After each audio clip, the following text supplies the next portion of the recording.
Hi friends, இன்றைக்கி தேங்காய் பால் சாதம் குழையாமல் குக்கரில் எப்படி செய்யறதுன்றதாங்க பார்க்க போகிறேன். நான் வந்து 2 டம்ளர் அரிசி எடுத்திருக்கேன். அது குக்கரில் ஆயில் ஆட் பண்ணியிருக்கேன்.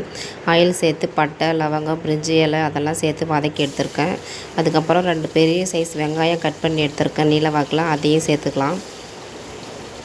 வெங்காயம் நல்லா வதங்கினதுக்கப்புறம் பச்சை மிளகாய் ஆட் பண்ணியிருக்கேன். அதுக்கப்புறம் தக்காளி 2 சேர்த்துருக்கேன். சேர்த்து நல்லா வதக்கி எடுத்துக்கலாம். அதுக்கப்புறம் புதினா இலை, கொத்தமல்லி இருக்கு இல்லையா, அதை மிக்ஸ் பண்ணி நல்லா வதக்கி எடுத்துக்கலாம். தேங்காய் பால் சாதம் வந்து பார்த்திங்கன்னா குழந்தைங்க லைக் பண்ணி சாப்பிடுவாங்க. நமக்கு லஞ்சு டக்குன்னு என்ன செய்யுதுன்னு தெரியலனா நம்ம இது மாதிரி தேங்காய் பால் ரெடி பண்ணி கொடுத்தா ஒரு 20 மினிட்ஸ் தாங்க ஆகும். குழந்தைங்க நல்லா சாப்பிடுவாங்க. அதுக்கப்புறம் வெங்காயம், தக்காளி, இஞ்சி பூண்டு பேஸ்ட்டு கொஞ்சம் ஆட் பண்ணி நல்லா வதக்கி எடுத்துக்கலாம். நல்லா வதங்கிறதுக்காக உப்பு கொஞ்சம் சேர்த்துருக்கேன். சேர்த்து நல்லா வதக்கி எடுத்துக்கலாம். மஞ்சள் பொடி ஆப்ஷனல் தாங்க. நான் வந்து லைட்டாக மஞ்சள் பொடி ஆட் பண்ணியிருக்கேன். நல்லா வதங்கி வரட்டும். நான் வந்து 2 டம்ளர் அரிசிக்கு 4 டம்ளர் தேங்காய் பால் எடுத்து வச்சுருக்கேன். அதை நல்லா மிக்ஸ் பண்ணி நல்லா கொதிக்க விட்டுடலாம்.